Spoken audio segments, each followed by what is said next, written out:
But in what I would say is was a rather unhealthy way, because it was kind of exclusive. It was excluding those who don't belong. Religion tends to exclude in certain scenarios. But when we talk spirituality, which is why I prefer to talk about spirituality, spirituality does not draw borders. It recognizes the respect of persons. It recognizes that all are struggling, so to speak, or are struggling to find meaning and purpose in a way that all of us are actually walking each other home. We are all trying to find home. We are all in a process of trying to find meaning and purpose, and therefore we come together in relationships. But when you look at the way we do our business in the academy, when we are teaching, when we are doing research, or even when we are engaging in community development, we don't think about values. We don't incorporate values. If you think of internationalization of higher education, for example, which is one of the biggest or the most popularized and the most well-funded effort to prepare students with international awareness and intercultural competence, is seen as something that will effectively equip people or those students for an equal global future. That's an assumption, though, because when you look at our curriculum, even the curriculum that talks about internationalization of higher education, you don't see values. You don't see any outcome that is expected out of this intercultural awareness and competence. And those of us who are in education know that if you don't know what your outcomes are, it's very unlikely that you're going to achieve them. So if we don't have any outcome in the context of internationalization of higher education, as an example of how the academy lacks in analysis of values, definitely, it means we can't achieve much in that arena. And what happens, sadly, is that internationalization of higher education becomes counterproductive. Instead of promoting equality and justice, it promotes inequalities and injustices, because individual institutions, individual persons, individual universities are in pursuit of their own material benefit at the expense of values, at the expense of interrelationships. And this is something we need to think seriously about, even as we come together to launch the Academy of Religions in Africa. Is this something that we are doing together for mutual benefit, or is it something in which we will be competing for prominence, competing for benefits at the individual institution level, even at the individual level? Or is it something that will promote healthy relationship amongst us so that we literally walk each other home? We literally work together towards finding meaning and purpose, and purpose here and now. So the consequence of this kind of training that we are giving at the university, this kind of research that we are doing in the university, this kind of service that we are promoting that has no values, is that we pursue short-term material profits rather than long-term peace and prosperity. And therefore, our concern for sustainable development remains nothing but a hollow dream. It is something we cannot achieve. Instead of sustainable development goal, because we propound individualistic, insatiable greed, we get global strife. It becomes counterproductive. And you find that even the study of religion or even the study of spirituality in the academy is very often driven by the same neo-capitalistic worldview. Individuals, persons, researchers, for example, individual institutions, individual countries, they are pursuing the mission of the academy with a neo-capitalistic worldview of what is in this for me in terms of materials, rather than how are we working together to find meaning and purpose to find value that is not necessarily translatable into material benefits. For global peace and development, we need to foster healthy interrelationships through individual acts of compassion. And this is something that is actually indispensable. We cannot lie to ourselves. We will never achieve sustainable development goal as long as we are not interested in values, as long as we are not interested in healthy relationships, because healthy relationships is what will build peace that is sustainable and prosperity that is sustainable and impactful. And this reminds me of two people, Michael McCarthy and Cardinal Newman. Michael McCarthy says, if we can get religion in the university right, the study of religion, the teaching and learning of religion, research in religion, service by religious scholars, if we can get this right, we may be able to prepare emerging citizens and leaders to enter the world better equipped to encounter difference in a positive way. So McCarthy is telling us, forget about all these other disciplines. If we could get religion right, then we might be able to move forward towards a better society, a better world. And Cardinal Newman says that an academical system without the personal influence of teachers upon pupils is an Arctic winter, compares it with an Arctic winter. It will create an icebound, petrified cast iron university and nothing else. Nothing else. So Newman and McCarthy are challenging us. There is so much power in the academy as far as religion is concerned. If we'd be teaching, if we'd be learning, if we'd be doing research and we'd be doing service in a situation where we are fostering healthy relationships. So how do we do this? Probably that's the next question we ask ourselves. And I say we need to mainstream religion and spirituality in the academy, because this reality that we call religion or spirituality is capable of giving us quality, relevant, and sustainable higher education, which would in turn give us global peace and global flourishing. So what then we need to do is to integrate spirituality in teaching and learning, in research and service, with all stakeholders working together in respectful relationships towards clearly set outcomes. So basically we are saying that if we focus on healthy relationships between teacher and student, between teacher and teacher, between student and student, between administrators and teachers, between teachers and classrooms, between teachers and books, between teachers and all things that are involved in higher education, whether they are living things or non-living things, so that we have respectful relationships, we are going to find quality, relevant, and sustainable higher education. And you and I know that the realms of invisible realities lies in the subject of religion and in the subject of spirituality.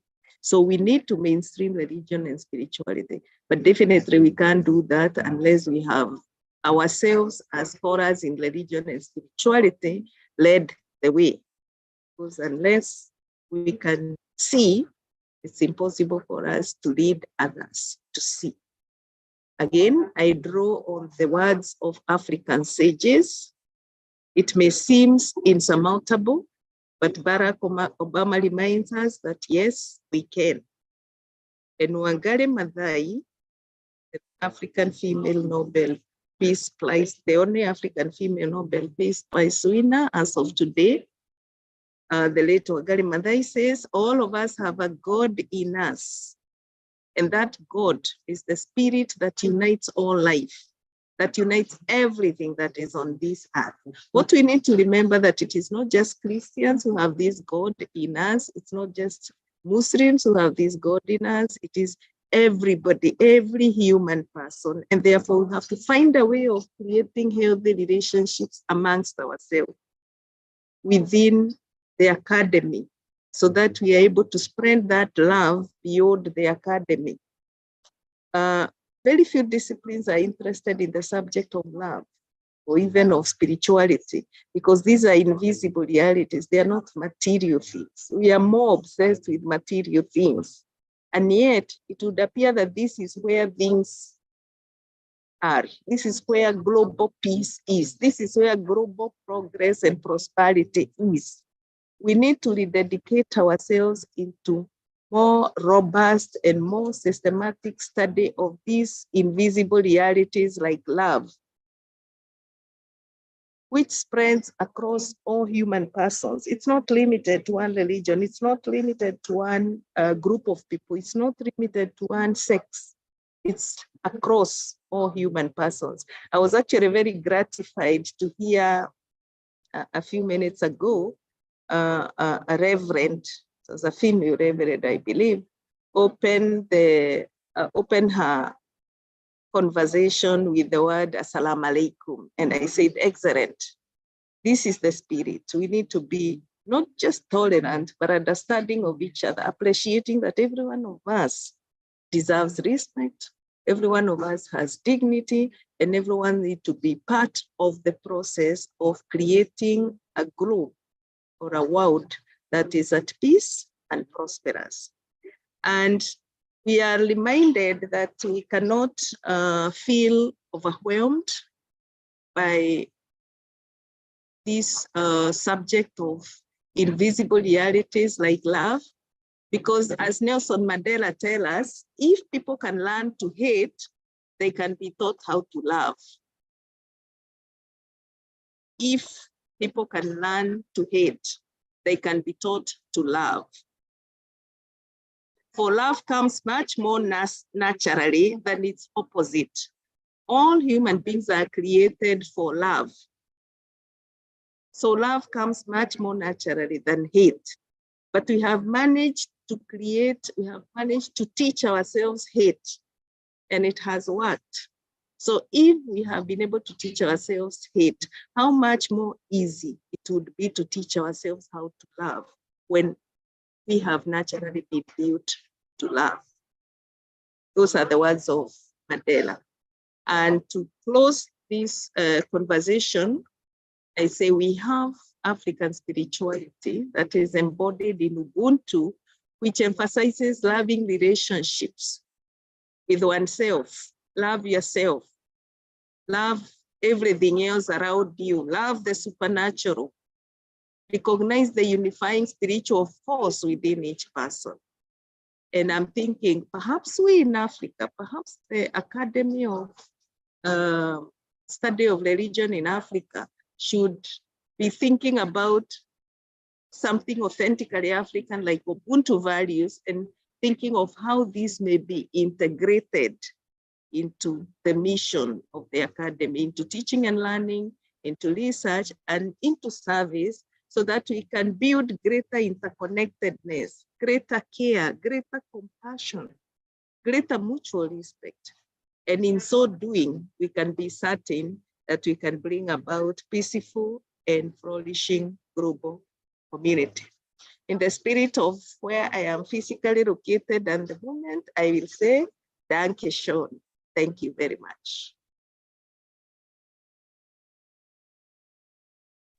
Thank you very much, Professor Eunice Kamara. You know that you are in Beirut, I think I pronounce it well, in Germany, and we have found time to address us in between two conferences. Thank you very much. I'm not sure if you will have maybe a few minutes for a question, yep, or Professor, according, yep, to your time. Yeah, I have a few minutes. Happy to receive comments and questions. Professor?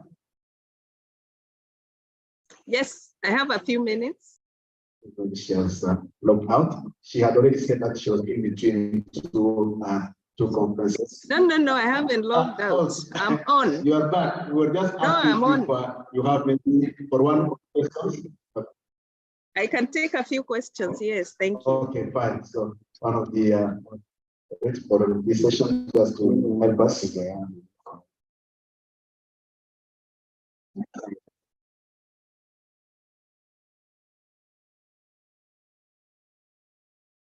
So you are on, eh? Okay, fine. So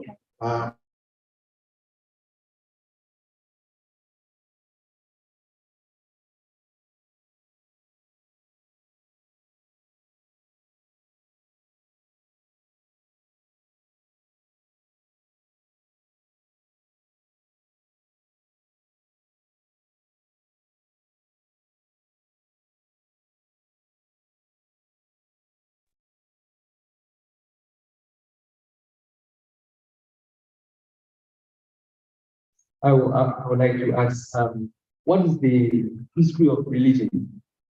How did religion come about? History of religion.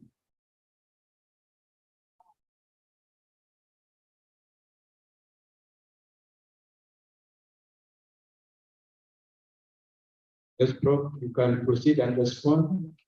Okay, if I heard right, the person is asking what is the history of believing? Religion. History of religion. Oh, history of religion. Okay, which is okay, beliefs or whatever. That's a huge question. I wouldn't know how to address it in a few minutes. Of course, as scholars of religion, we know there are sociological theories, there are psychological theories, there are all kinds of theories on the origin of religion, where it came from and how it is perpetuated.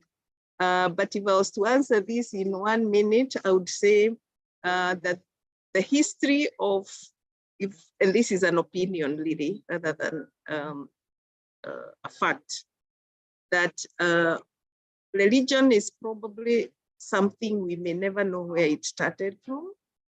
Maybe if we think, because it depends on what we define religion to be. If we think of religion as a human institution, it is possible to trace it back to a specific moment in history and to identify specific religions as having started at specific times.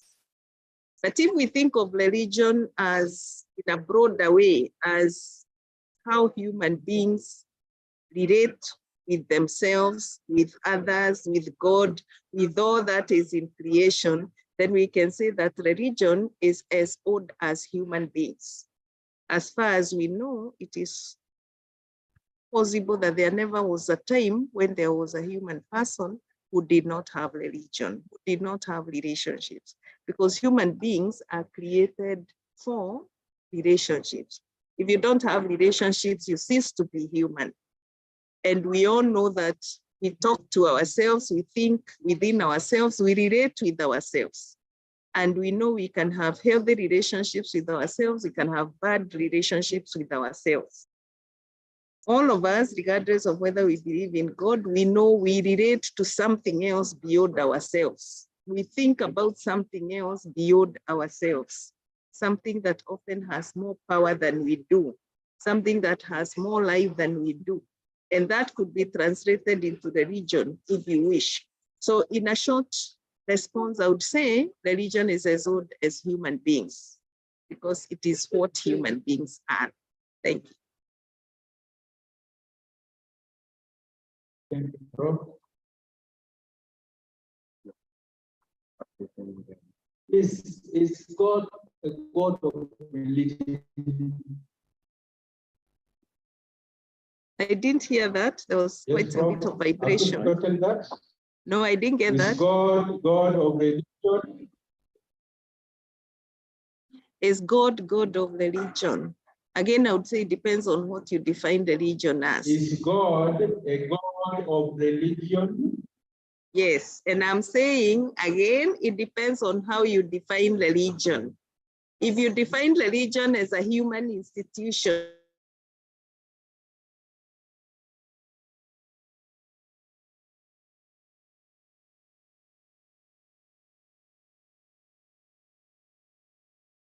You seem to be having a network problem on your side, Prof.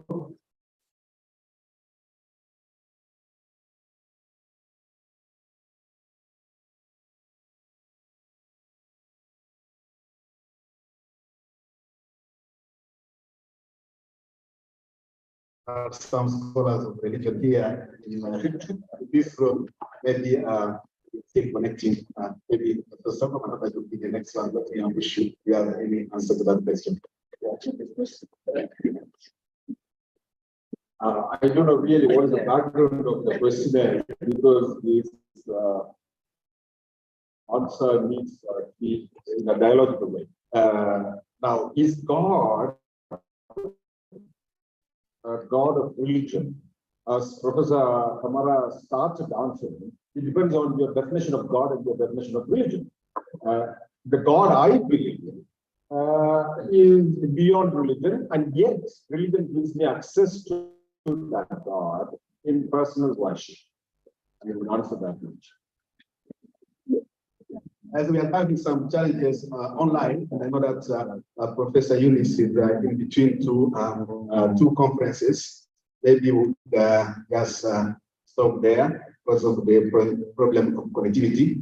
Let me thank you, Professor Eunice Kamara, for the presentation, where you have stressed very much the infusion of values in not only in religious education, but also that the future Academy of Religion should answer a gap which is there that's based on values. And then you have challenged us to go beyond neo-capitalistic view, where maybe when people come together, each one is thinking first, what am I going to get into if I engage in such a partnership? And we have insisted very much on collaboration and on partnership for mutual benefits. Actually, you have given us some guidelines and warnings as we move towards the establishment of an academy of religion. You are very much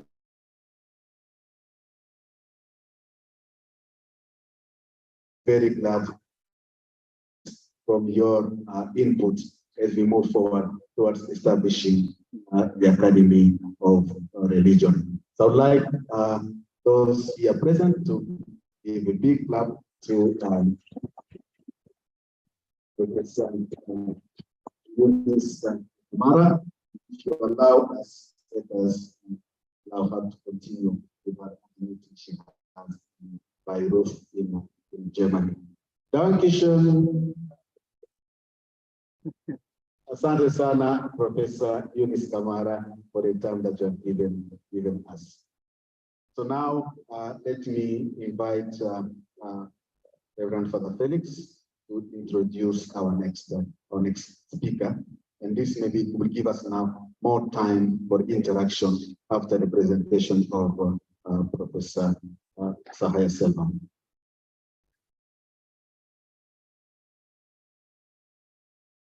So Professor Kamara addressed the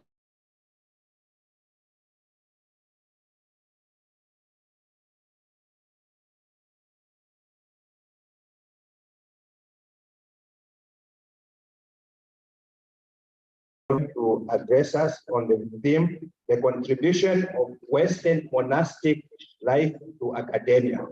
The contribution of Western monastic life to academia. So our next speaker is Reverend Dr.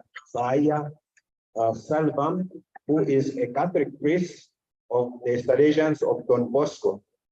He is originally from India.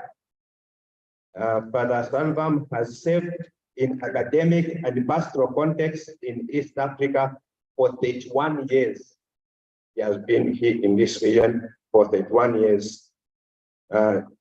Religion, spirituality, and well-being have been a central focus of Father Selvam's academic work that extends over 35 years.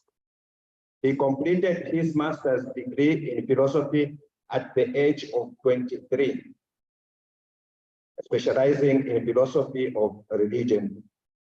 He arrived in East Africa in 1992. His interest drifted to phenomenology of religion, focusing on African traditional religions. He has taught courses on Eastern religions, philosophy of religion, psychology of religion, and comparative religion. His MA and PhD work at the University of London in the years 2008 and 2012 explored the mediating role of character strength in Christian mindfulness based on interventions attempting to facilitate recovery from addictive behavior. He is author of over 30 peer-reviewed articles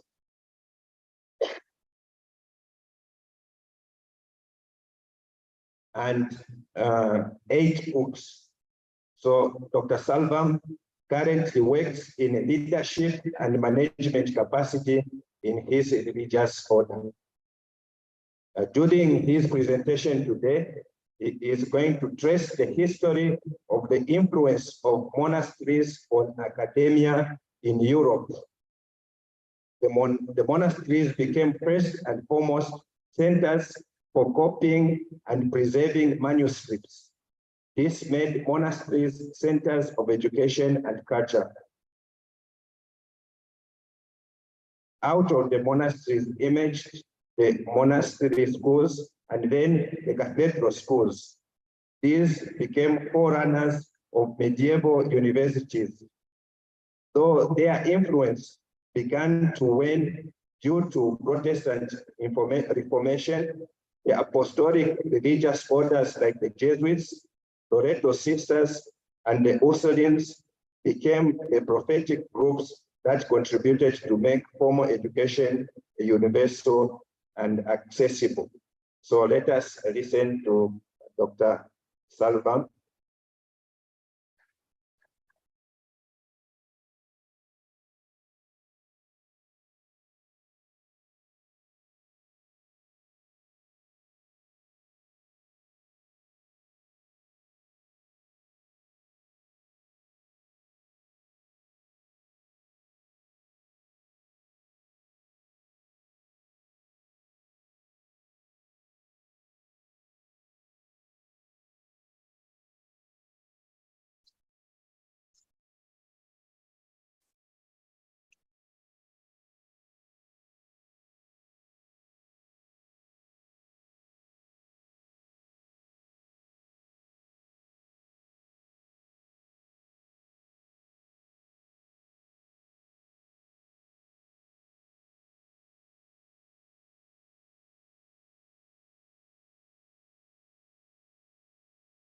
Good afternoon. I'm a visual thinker and I actually hope problems are okay. Well done.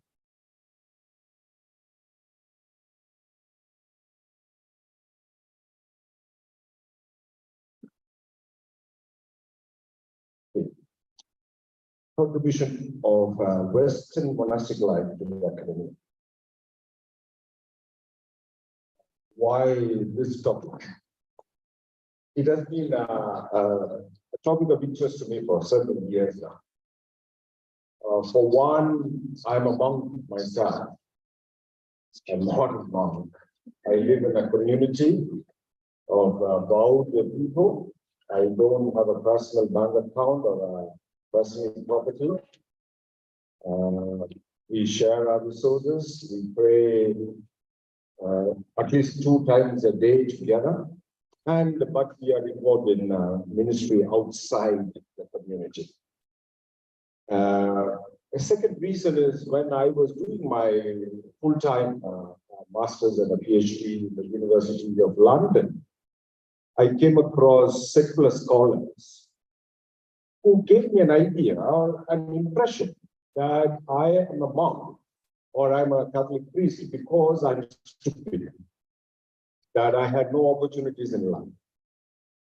So sometimes I used to engage in a conversation with them, say, asking like, what is at the center of London? What is at the center of London? Okay, they say Parliament, Westminster. Then I used to ask them, what's the meaning of Minster? Actually, Minster means monastery. And then they would go, they say, oh yeah, there is Bath's, my Minster, there is York. So, yes, European towns and cities developed around monasteries. And why so? So that is part of what I'm going to present this afternoon is part of that research or a study that I myself carried out to satiate my own curiosity. The second point I would like to make before I begin is, yes, I could also speak about Hinduism and Hindu monastic life and Buddhist monastic life, two economy, of which I am also part of, being an Indian and having studied Indian philosophy. Recently, Indian government has resurrected one of the earliest universities in the world, actually, right from the 5th century, called Nalanda University, established by Hindu and Buddhist monks in northern India. I could also speak about Islamic contribution to the academy. There was a time I went to see an exhibition of the 70 inventions of the Islamic world. And one of the things I saw in that exhibition, like I said, actually you can also, if you go to, if you pass through Turkey, Eastern Airport, there is a museum of Islamic astronomy at the airport. I think Wing B, I think so. And if you have time, go to that, and you will see the influence of Islam on science. The word chemistry, astronomy, all that, and mathematics. Yeah. So, but today we want to focus on Western monastic. Right from the 1st century of Christianity, what in the Christian church history we call patristics, fathers of the church. They were learned men, mostly men. They were learned in Latin and Greek literature. And already, like people like Justin the Martyr, you see their openness to other religions. And Justin the Martyr in the 1st century recognizes revelation in other religions. And he is even aware of Buddhism. And then from the 3rd century, end of the 3rd century, and the beginnings of the 4th century, we have this phenomenon called monastic life, beginning of monastic life, that Christianity had become a state religion. Christianity was becoming complacent after the end of the martyrdom. Christianity was becoming rich. So there were some men and women who wanted to challenge the status quo of Christianity. They went to the desert to live the Christian faith radically. And that marks the beginning of monastic life. And then you have, there was a disorderly way of living this hermetic life. And two important figures, Pachomius in Egypt with the Eastern tradition, and Benedict with the Western tradition, the Latin tradition. Both of them evolved their own rules for monastic life. Now, the interesting point from our, for the purposes of our reflection this afternoon, is that both the rules talk about the requirement for the monks to actively engage in reading. They spoke about spiritual reading, they spoke about secular. And so, monasteries began to acquire manuscripts of ancient texts, not literature, as well as scientific texts. And they began to make copies. You're talking about the time before the invention of the printing press, where manuscripts had to be hand-copied. So monasteries became centers for manuscript preservation. And of course, when somebody is copying manuscripts, they're also learning the content. And therefore, monasteries became centers of learning. And because of the knowledge, they were also developing very specialized production of wine, beer, exotic stuff, agriculture, things like that. So they became very wealthy. And they ran big farms, providing jobs for the neighborhood. And monasteries were not only, actually, monasteries were just, I mean, they're medical places because they had knowledge of herbs, knowledge of medicine. And monasteries became renowned centers of learning and culture. Even as Europe was what is called the Dark Ages, going through the Dark Ages between the collapse of the Roman Empire and the First Crusades, where there were warring tribes in Europe, monasteries continued to be centers of intellectual pursuit. And out of that emerged the monastic schools. So what were monastic schools? We've talked about monastic schools and cathedral schools. Monastic schools were run in the monasteries, particularly for the nobility and princes who would go to learn under the monks because the monks had access to manuscripts. And they were educated not only in religious subjects, but also in secular subjects. And relatively between 12th and 8th and 12th centuries, you have the listing of the subjects. Interesting, there's a lot of evidence for these two groups around language and mathematics, and divided into these subject areas. This was very persistent until, I would say, 19th century and beyond in Europe and rest of the world, in terms of classifying human knowledge. And this all came out of the monasteries. And it's only in the 19th century that we have development with colonial history. We have development of subjects like anthropology, psychology, sociology, and then subjects like economy, economics, which are very recent subjects if you compare with these subject areas of human knowledge. And then came the First Crusades. From an academic perspective, we can also evaluate it from a religious perspective with all its negative implications.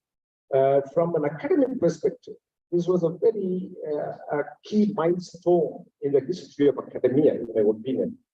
For us, even from the developing world perspective, because we are all educated in the Western educational system.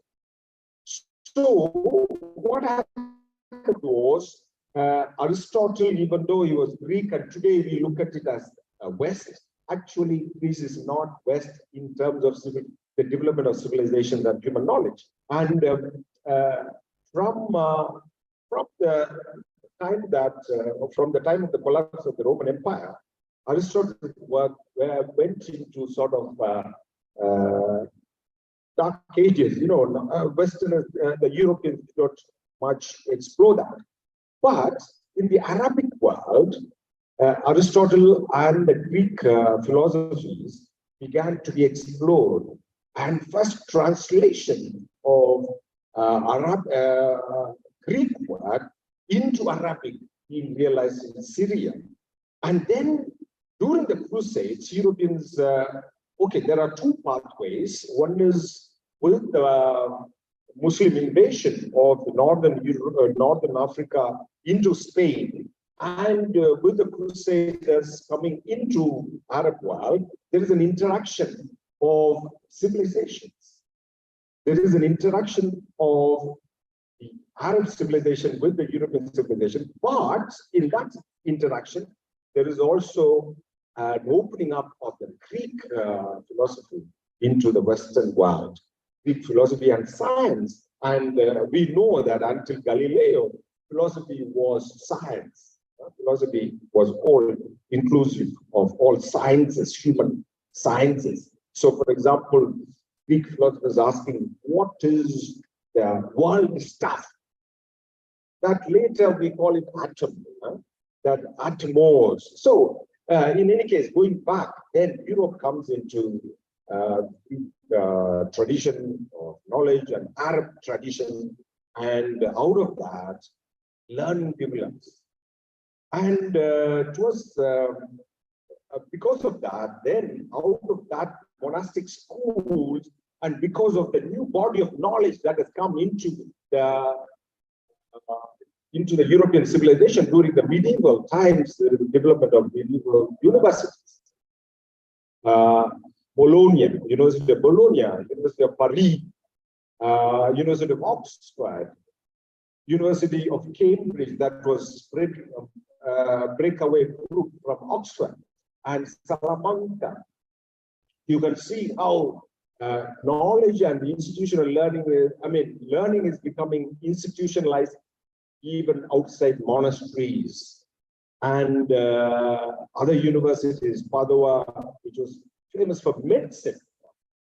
Yeah.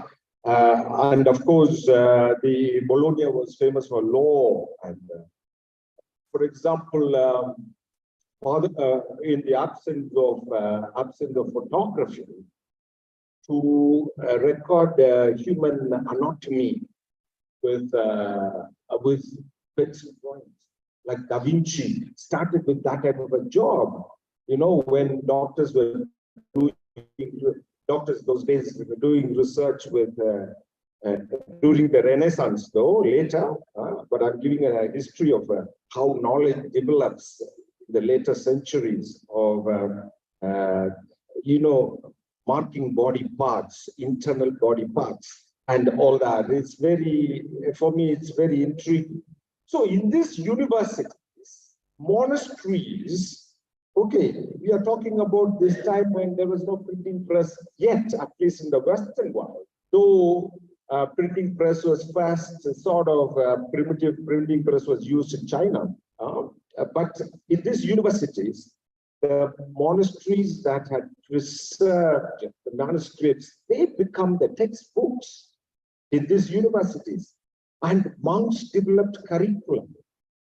Most of the faculty members were monks initially in these universities. Universities were just extensions of monastic communities in a sense.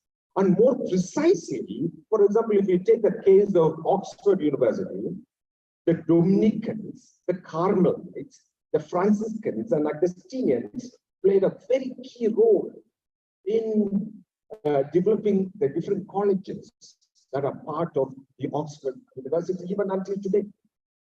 And in the English tradition, they call the Dominicans the Black Friars, Carmelites are called White Friars, and even, if you go to London, around London and the greater London, there are streets named after. Yeah. So there is a great tradition. For example, take the case of Roger Bacon, just one case. There are other cases I will take you through. He was a Franciscan monk, and he was the first to talk about scientific reasoning and induction. Sort of come up with a definition of induction, that from particular experiences, how can we develop sort of a universal principle? And that is what science does. And he was a Franciscan monk. Then came cathedral schools. Now, what's the difference between monastic schools and cathedral schools? Cathedral schools became more accessible outside the monastery, even if they originated in the monastery. And they were started and supported by the monasteries, but cathedral schools were mostly oriented towards academic welfare of the nobility's children, but they were becoming more and more secular in their content and more accessible. And we can say cathedral schools are the prototypes of our own schools today. that we will see also how Catholic religious congregations helped. Then came the Reformation and Counter-Reformation in European history. And as part of the Counter-Reformation, there was also internal sort of reformation within the Catholic Church, marked by, we can say, three movements. One is reformation of religious monasteries, like starting with the Carmelites by Teresa of Avila and John of the Cross for men, and foundation of the Society of Jesus by Ignatius of Loyola, and the Council of Trent. Now, Council of Trent, one thing that it did was to make formation for priests and clergy compulsory. Now, why is this significant in our discussion for this afternoon? Because by making the formation of priests compulsory, there is also possibility for developing textbooks in philosophy. And priests were not only taught philosophy and theology, as you will see, they were supposed to be taught all these in the early centuries of seminary formation.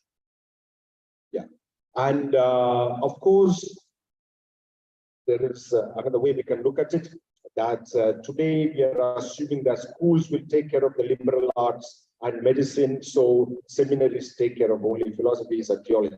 So we must remember two things. One is the influence of seminary formation helps in development of manuscripts, the development of textbooks, and that coincided with the invention of the printing press, and books were becoming more accessible, more common. The first book being printed in 1454, not mistaken.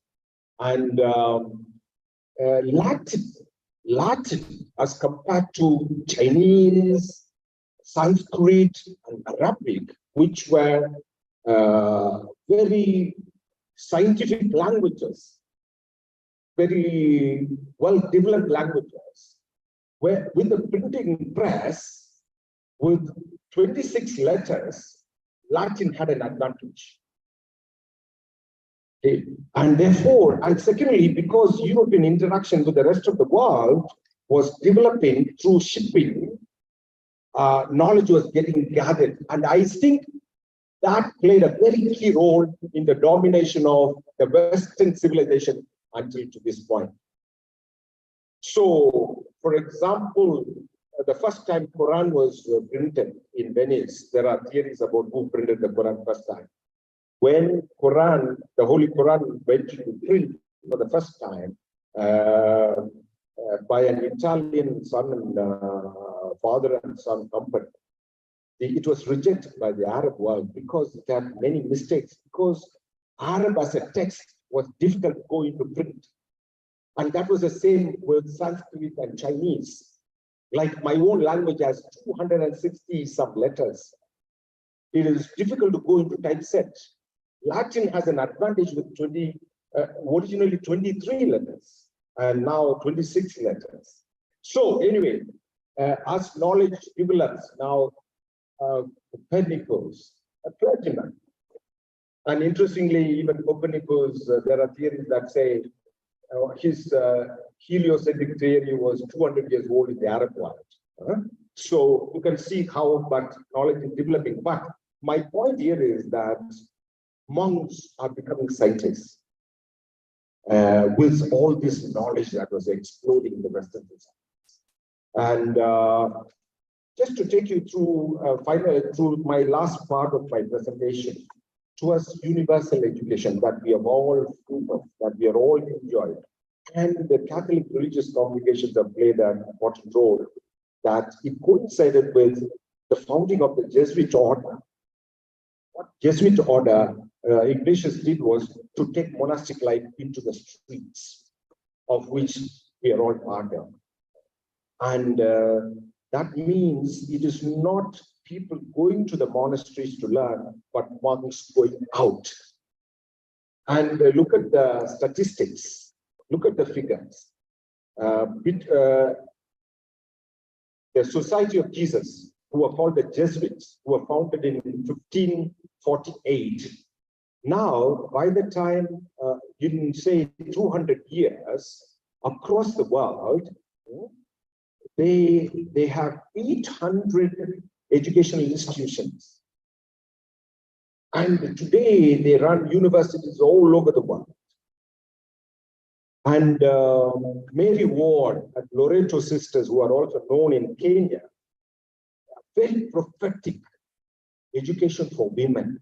We are talking about the 17th century, early 17th century, education for women. Another, Angela Merici, again, really campaigning in a prophetic way for education for girls and care of the sick, of course. But all these people were members of religious orders which were following new rules of monastic life. And then you have La Salle, who are also running the School of Education here. Then the Christian Brothers. So this is already 19th century.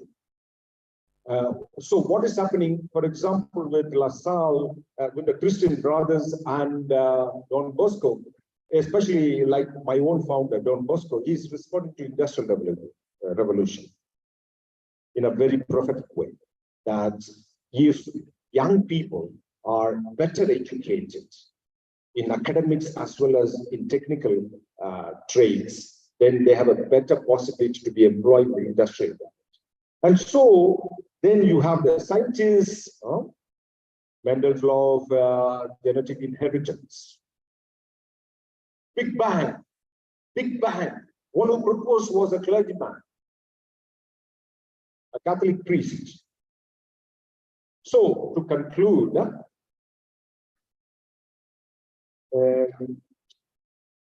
why I have taken you through this topic, just a particular topic of influence of Western monastic life on academia, and to really trace how their influence on even present structures of university.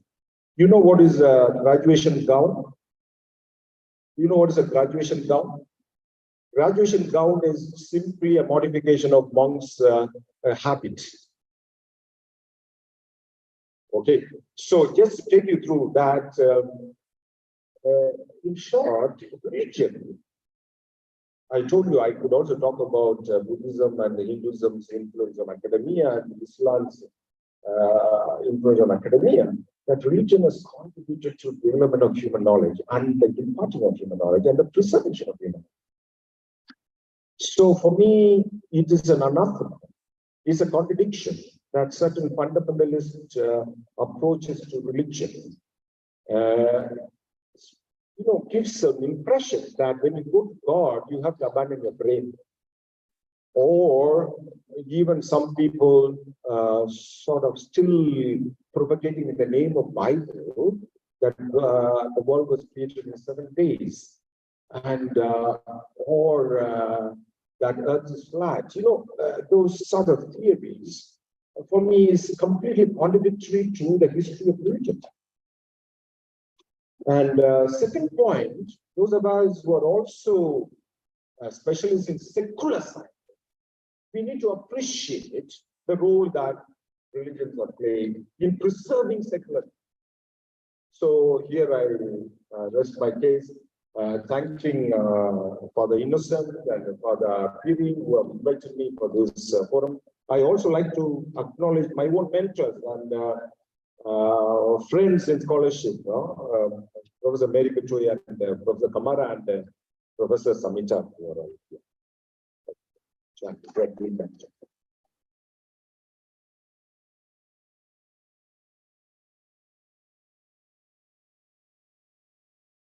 So thank you very much, Professor Selvan, for taking us through a historical development of the role of religious men and women, in not only in the preservation of knowledge, but also advancement of knowledge, and the prophetic role that they really played, and the role that the future Academy of Religion can play in our world today, that prophetic role, following the example. So it's not something new, because then,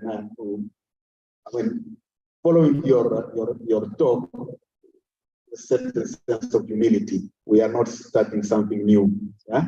We are just building on a tradition. Yeah? Building on a tradition. And the way you are talking about preservation of knowledge by the monks, what was going on in my mind is something which is being developed by our partners, especially in Dar es Salaam, in preservation of indigenous knowledge. That is something that the University of Dar es Salaam, under the leadership of Evariste Magoti, that's the line they are taking. And that could be enrich also the future Academy of Religion, preservation of indigenous knowledge, and so on. So I don't want really to repeat what you have said, because that's really, but you have given us food for thought. So once again, let us clap for him. For questions. So we have about 20 minutes of interaction. He's also a specialist in history, philosophy, psychology of religion. He's a psychologist. So question which you have not asked to Professor Eunice Kamara can also be addressed to me. Allow me to recognize also a friend who's here, Fred Musindai. Please stand up. A Benedictine monk, specialist in Islamic studies, founder of a monastery in Cairo, recent foundation, and also member of Shia Catholic Monastic Dialogue. Yeah, for more than 20 years, there is an inter-monastic dialogue between Catholics and Shia. And it's through him that we also opened up to Iran. So thank you very much for you being present here. Karim.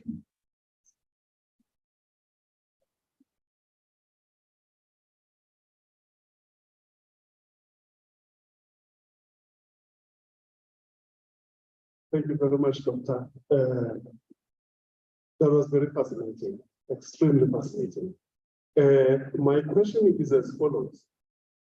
Could you please help me understand the relationship between the contribution of the religious community to knowledge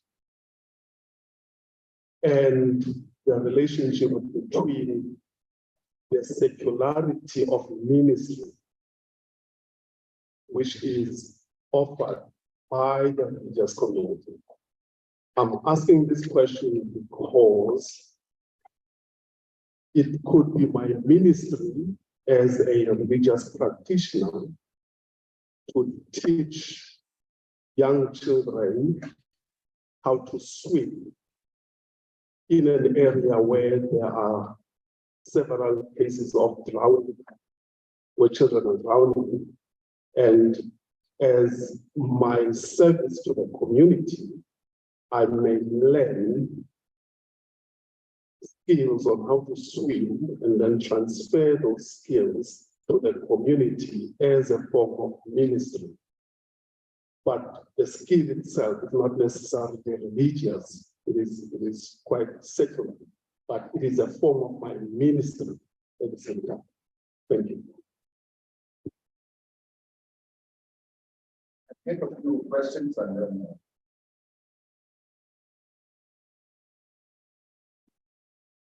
Good afternoon, everyone. I'm from Uganda. I wish we could go back to the slide we are talking about the Big Bang Theory. I just wanted to ask you, how did this, the notion of Big Bang theory in the Catholic Church being proposed by the priests, how does it reconcile with the story of creation? How?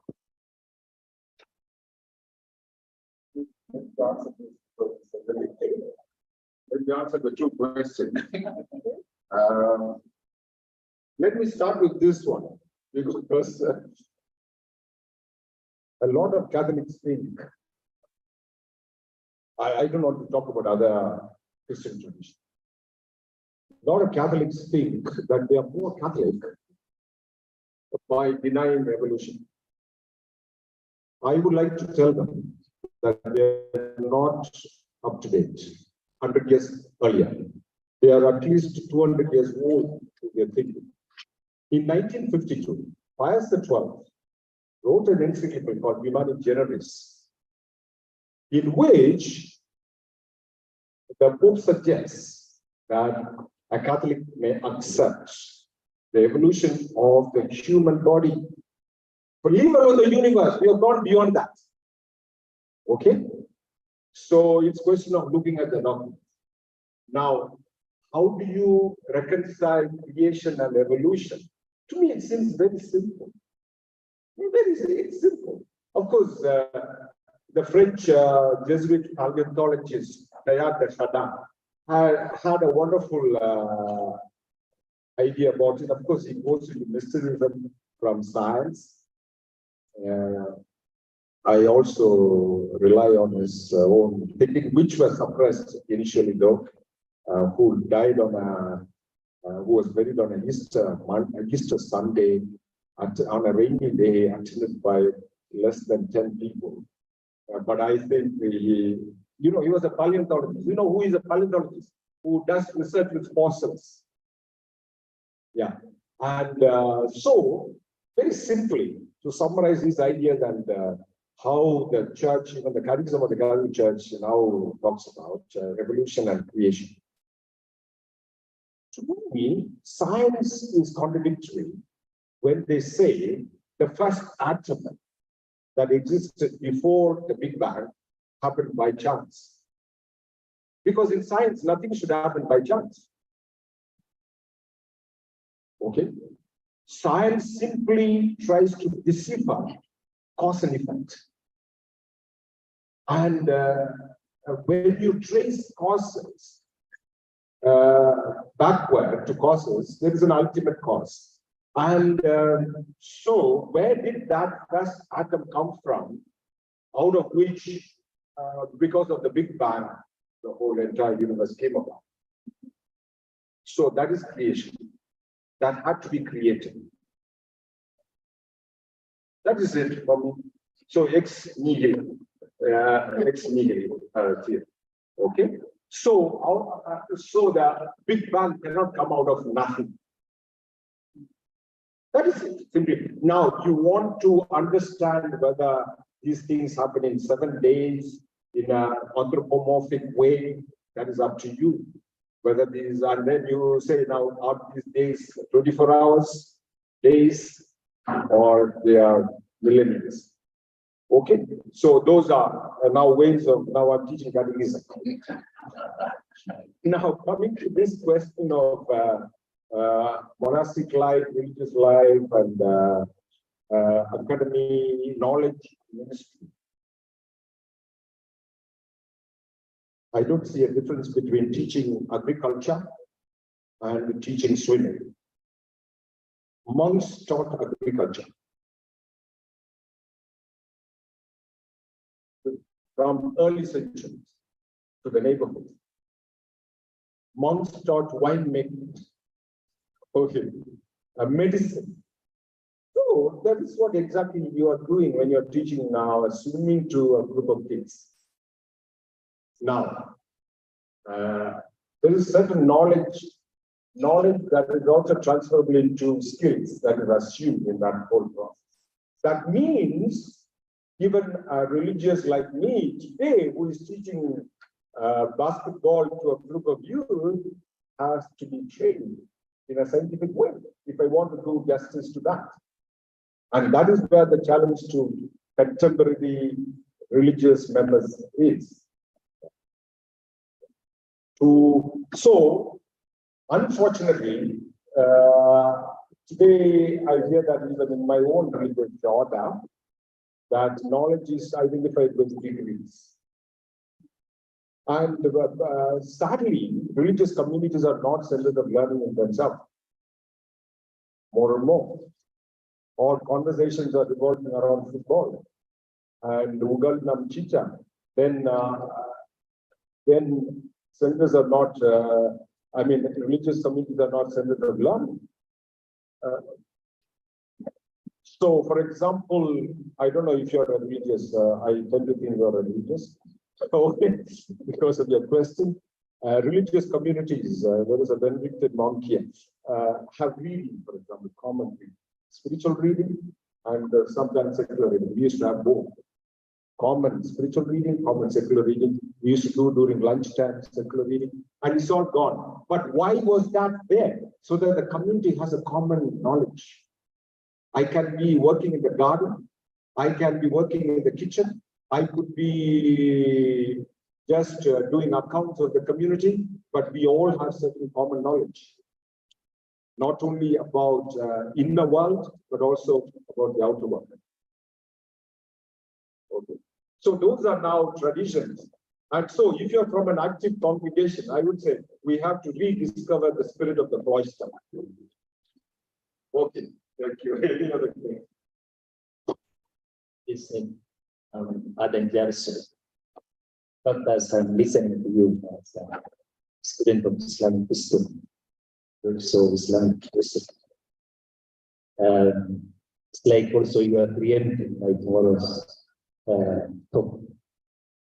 My question is that can see from the time of Plato, from the Christian war, then later the Islamic war, then the nowadays Western war. You see that competition in terms of development of knowledge, religion, and science, all that. Then we ask ourselves, let me ask them, what led now religion to lag behind, such that now we are now looking, maybe we are now in one way or another advocating for religion to come in and fill the gap which left us. It's an interesting question. Yeah, I do think about it. How come certain religious traditions have become intellectually down?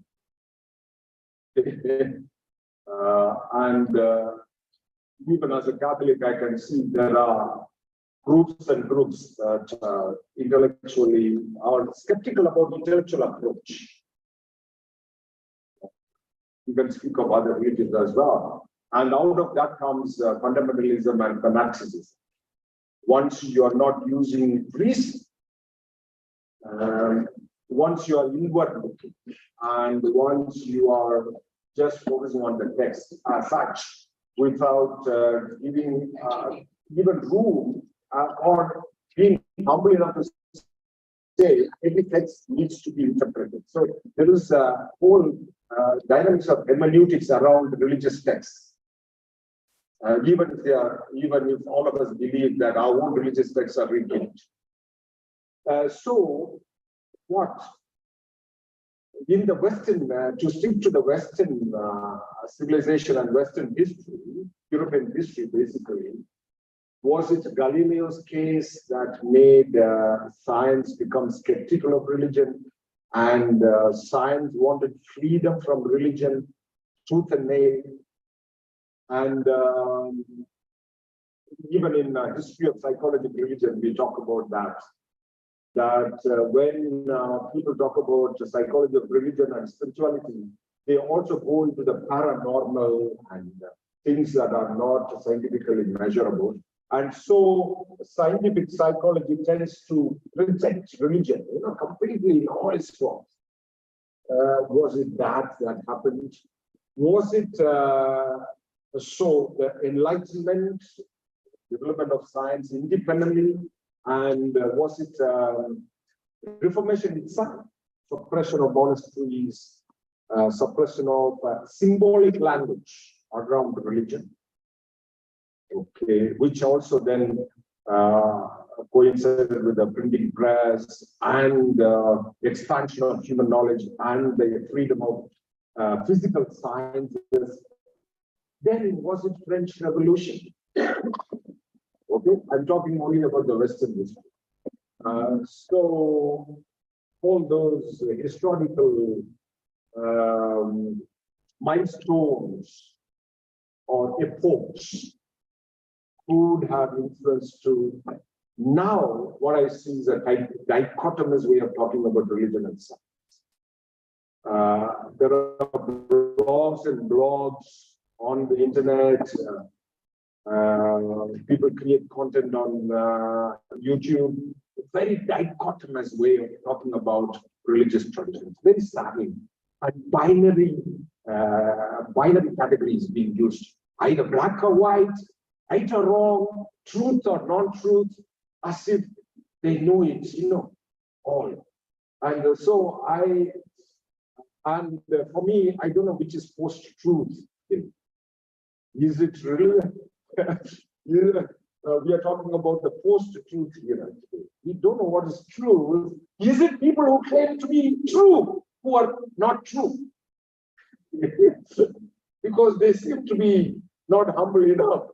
The other day, one of my fellow priests was saying, the word understand implies humility. Because you have to stand under somebody else. You have to stand under concepts to understand.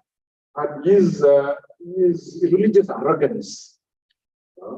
I distinctly call it religious arrogance. In my own tradition, I would say, even in the Catholic tradition, some people claim to be more Catholic than the Catholics. Some people tend to know it all. Okay, for me, is it lack of understanding of these histories and a certain humility to know even that in the name of faith we have made mistakes.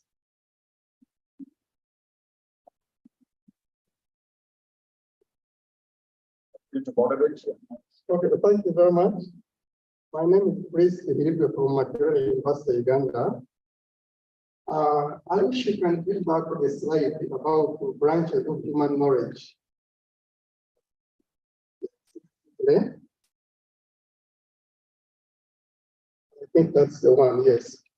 We see from that slide, by the 16th century, universities were emphasizing theology, medicine, and maybe liberal arts. Now, from your presentation, Professor, I got lost somewhere where how science, especially natural science, came within the chronology of your knowledge development. Yeah. Because certainly medicine is not all science, as we know. And probably also tie that with the, how did we develop the dichotomy or probably even a contradiction in understanding between science and religion, which somehow still exists up to this day. Thank you. Yeah, interesting. I had two slides on branches of human knowledge. There was one on, if you remember one earlier slide, of the 2 trivium and quadrivium. Yeah, you remember that? Yeah, this is also an important point to look at, how the branches of human knowledge develops. Okay. Now,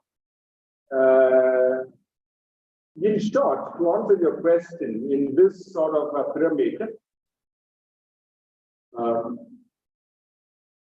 initially I was saying initial monastic schools and cathedral schools were basically, even the early universities, were basically teaching religious knowledge and secular knowledge.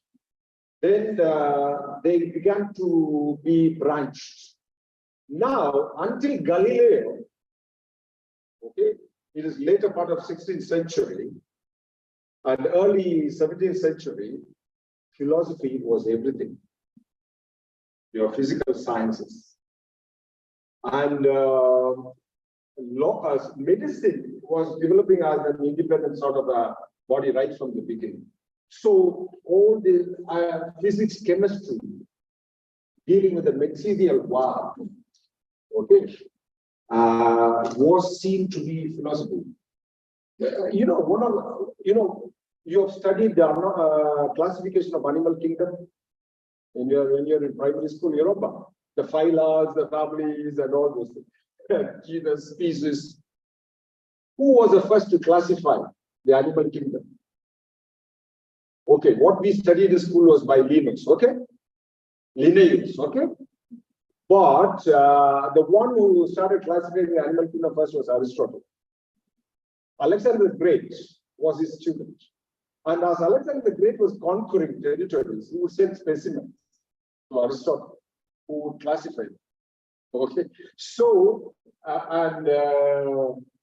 all that. Huh? I'm just giving an example of how the classification of animal kingdom itself had a philosophical origin. So until, let's say, Galileo's case, science and philosophy were together. So when they say natural philosophy, that is what your cosmology, astronomy, astronomy had its own independent sort of a structure within it, but it was study of the cosmos, what all that exists in the material world.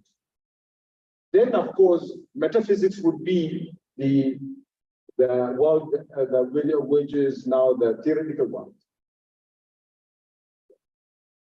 Metaphysics.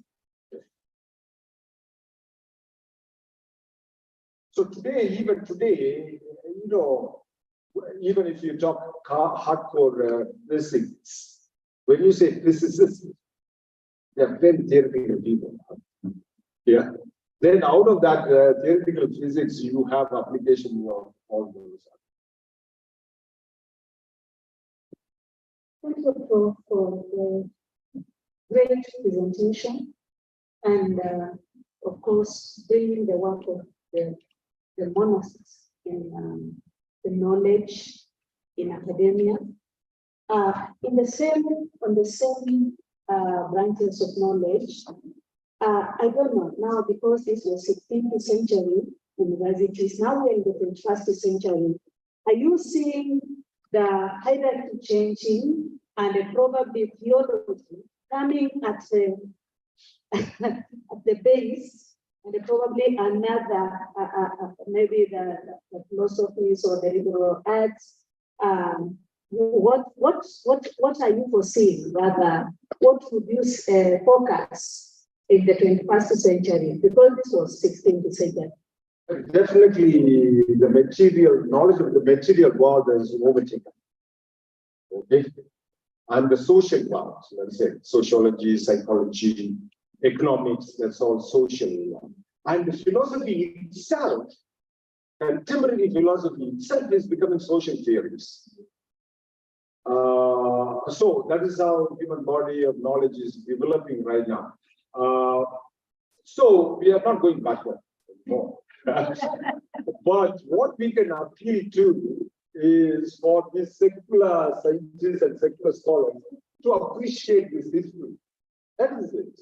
It is not. I'm not campaigning that we still want. I myself, I don't like theology to be a god. Even as I was a DDC, I was a bit skeptical of the School of Theology, and I used to often say School of Theology should enter into conversation with the social sciences to make itself even relevant. So we thank God. We thank God for whatever has happened in terms of the expansion of human knowledge and the accelerating speed with which human knowledge is still expanding. And it simply excites me, And I want to do a PhD on the history of ideas.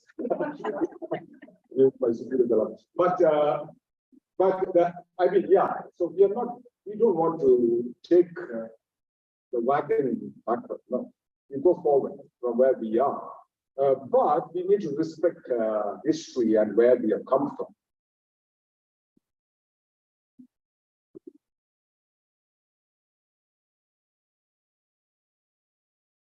Thank you so much, Dr. Please, can we go to the slides with the epoch of the cathedral school? Epoch. No, cathedral school. It was behind, before this. Thank you. I think the epoch of the cathedral school is what led to the time we are, and the religious institutions and bodies owning the school. But in most cases, or let me not make hasty generalization, we see a situation whereby religious body and schools are confiscated by the government. In this case, and today we are talking about the role of religion in academia. Now, can the state or the government impress or hold tenaciously to religious and ethical life as well as the church and homes? And if they can't, what is the church doing to restore this virtue that is gradually sliding off things? Thank you, Doctor. Yeah, for me, it is not either or in terms of competition between the church and the state in imparting education in the country. We need to work together. So in line with even what I said in reply to the madam from St. Paul's,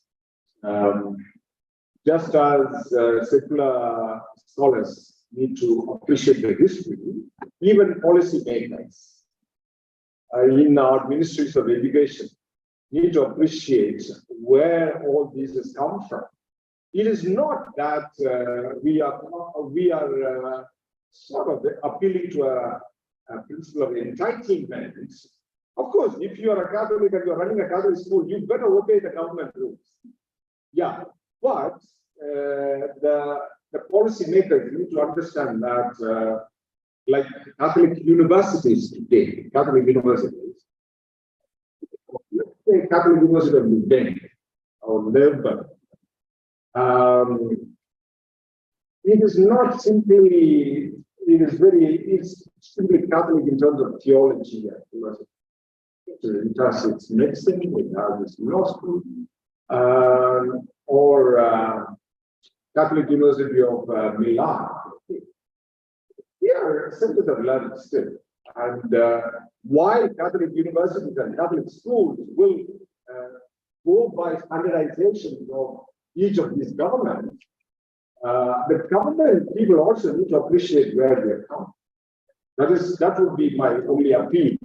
So it is not an either-or competition. And nor should we assume a certain sense of entitlement because we are monks. I don't have to. Professor Samita had his hand up. Yes.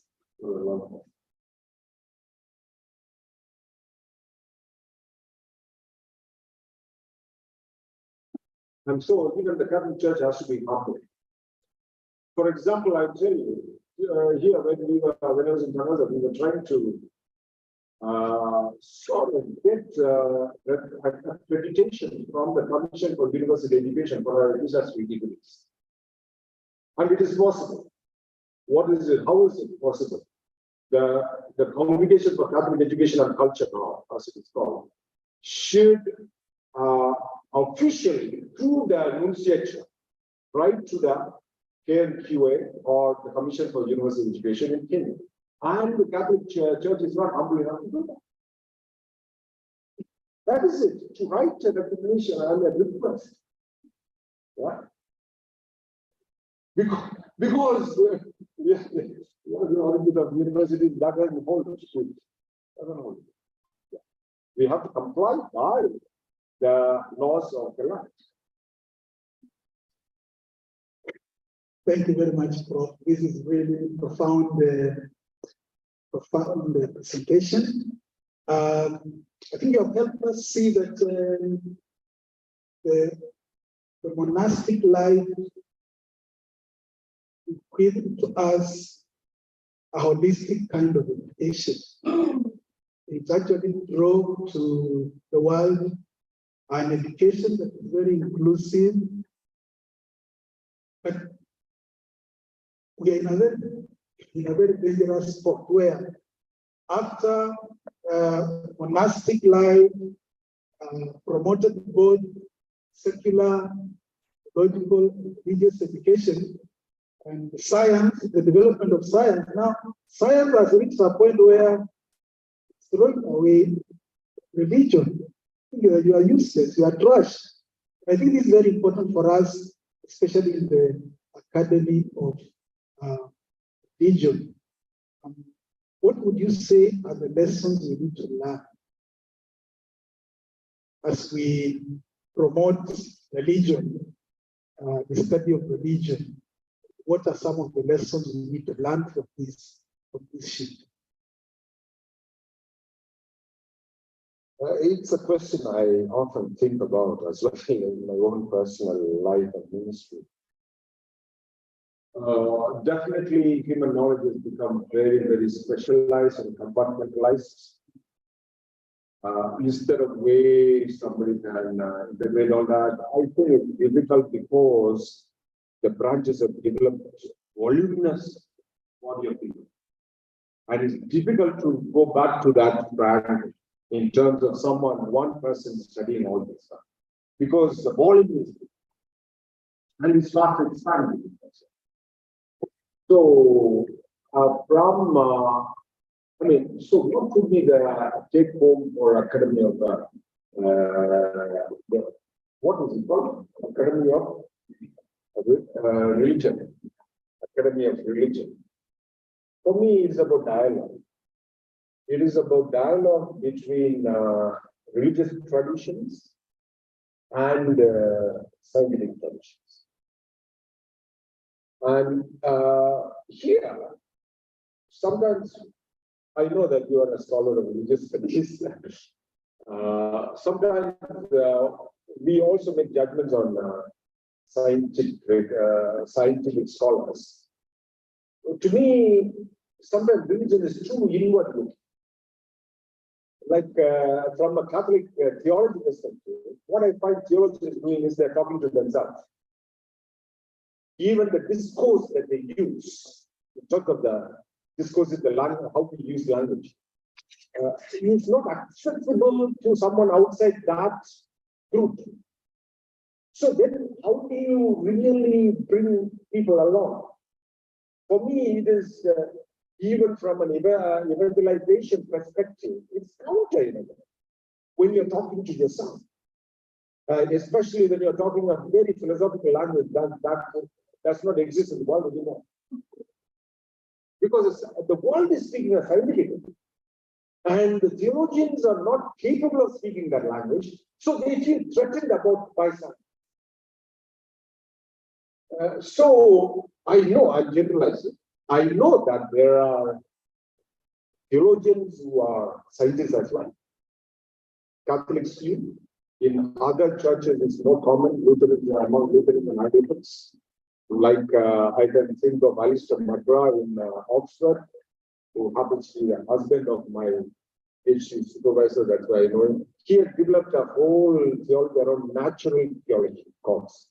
What does natural theology do is to create a conversation between science. He himself was a mathematician in Oxford and discovered the Christian faith, became an ordained Anglican minister. And so now he is working in that space of creating a conversation between science and maths and theology. And I know that there are some attempts within even the Catholic tradition in terms of empirical theology, practical theology, all that, especially empirical theology, even there's an association of empirical theology, which Catholics are still a bit skeptical of, about, yeah. Whereas the other traditions, the Lutheran and the Anglican tradition, are more forward-looking.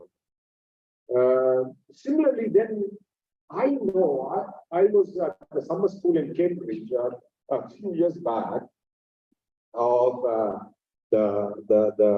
which is called in Cambridge. There is a School of Faith and Religion.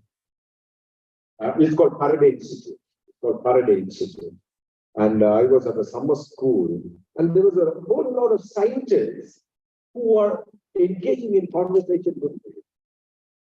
Not only in terms of ethical questions, but also in terms of transcendental questions. Kamala actually replied to that question of a young man, what's the history of religion?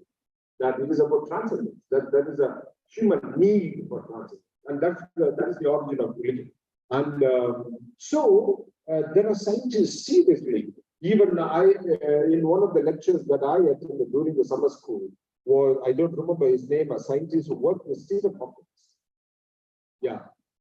And who is a believer, and a strong believer, who goes to Sunday service every Sunday with his family.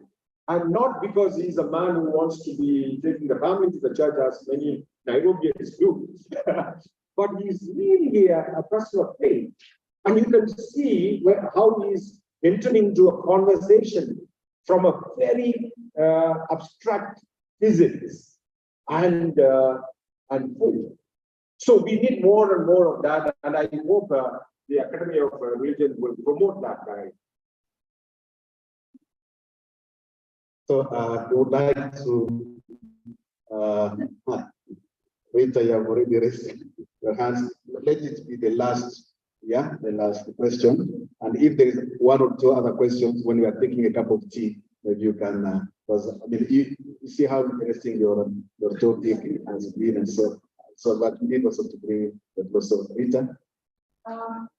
Yes, everybody can hear me. This is actually more in support of what you're planning to do. I am coming at it from the point of view of a scientist who became a lawyer, who became a humanitarian worker, and who is now doing a PhD on the Catholic Church as a social transformer. And as I journeyed from each one of those, what I found is there is a need for people who can translate and actually mediate between all of these. Because as a scientist, I found myself in meetings in the Red Cross blood bank dealing with HIV. And you see everybody there speaks English. I'm the only multilingual in the group. And I was the only one of the scientists who actually understood the lawyers when they were talking about our duty of care, because my fellow scientists didn't understand it. So I became a lawyer. So what I'm saying is, this is very important, because as we become more specialized, which is progression, there is a need for people who can fit between the gaps and come and say, this is what they actually mean. And by the way, you can join on this road. So that's why I'm encouraging this over and over. Yeah, so thank you very much. So once again,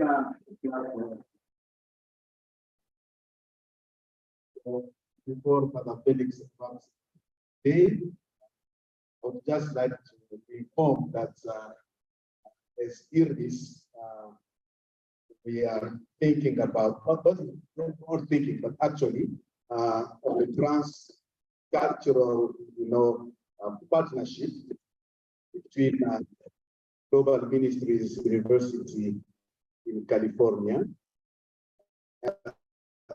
seminary in India, and the IRIS, we are offering a master's program online on religion and science. And currently it is going on. Yeah. Maybe in this class, there are some who are taking the course. A sister is one of those who are taking the course on religion and science, which is online. So our students in Islamic studies are taking also that course on, because we need a scientific approach also to religion and its role into society. I think the first group will be graduating this year, Masters in Religion and Science. It's an online which is available to, and we have students across country. just to respond, because that question has come up, yeah, so it's part of, maybe we have not yet made a lot of publicity on that. Is a course which is totally online, a master's program in religion and science. And you can come to the program from any field. You can come from any field. So thank you very much. So allow me now to invite Brother Felix to give the concluding remarks. And at the end, there will be a cup of tea. We continue this dialogue with the professor here as we are taking the cup of tea. Thank you.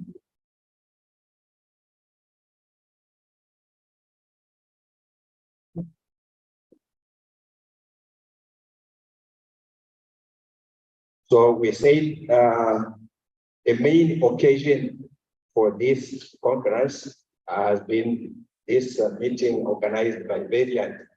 And the important aspect of this Variant meeting was the virtual exchanges.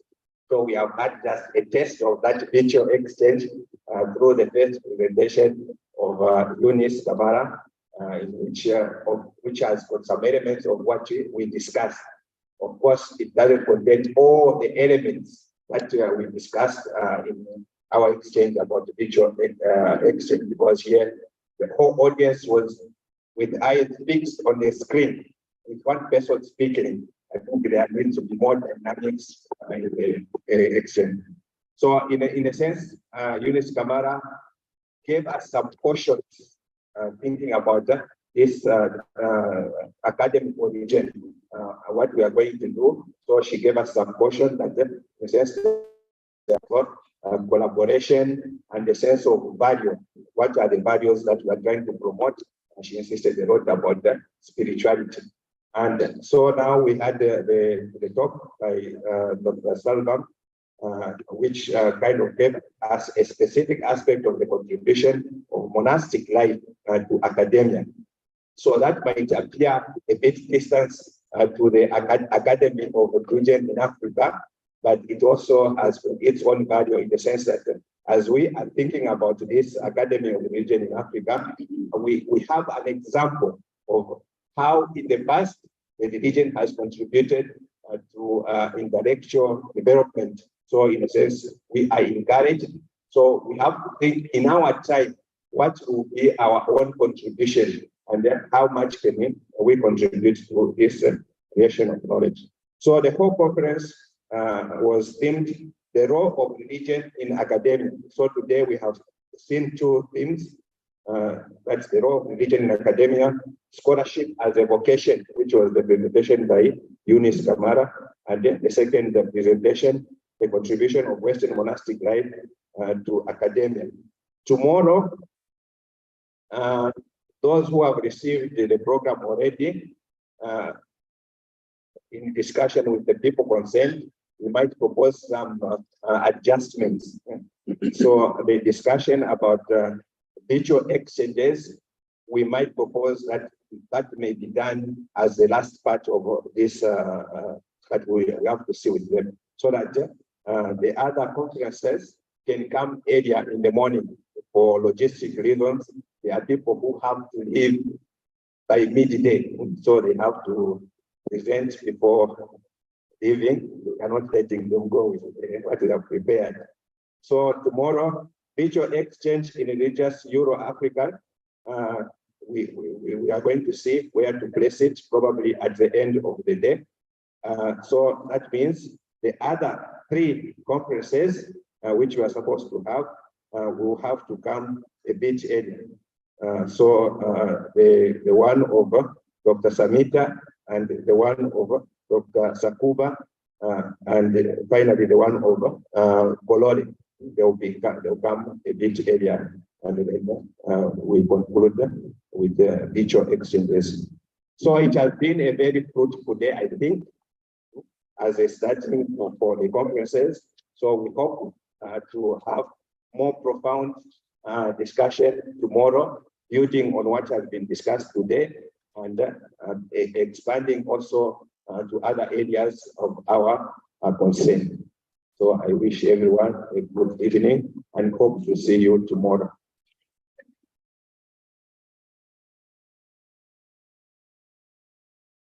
So we'll continue the conversation as we are walking together towards the cafeteria for a cup of tea. It's also part of that space where we continue with the dialogue among the scholars and among those. So the cup of tea is at the cafeteria. Thank you. And tomorrow we are starting exactly at 9 in the morning. So may God bless you all for the participation. Thank you.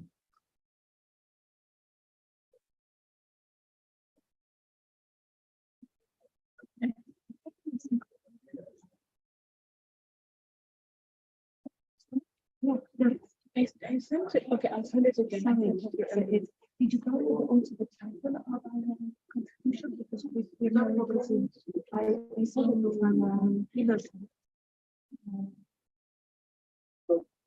from exchanges in relation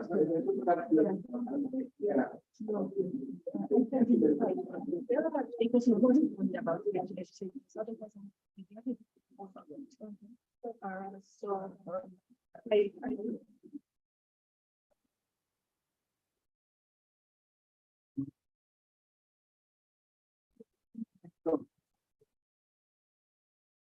Thank you, Capuchin TV, and thank you also the technical team here.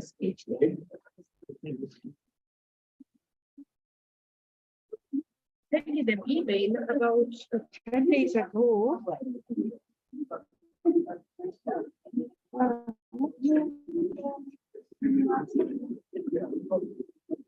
No,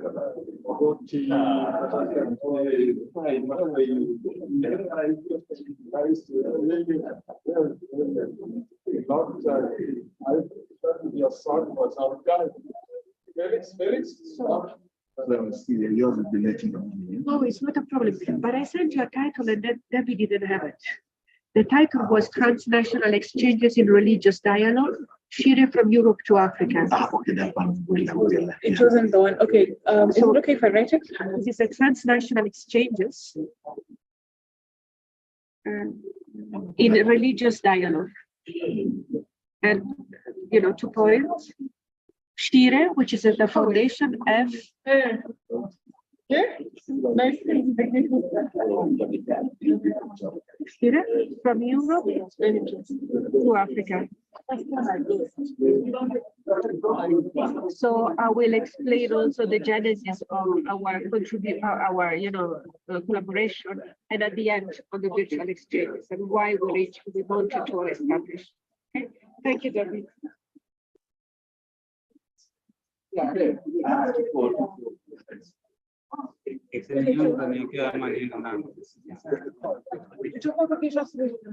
Inaanza naye. Unafika kwamba nayo. Unaweza tena.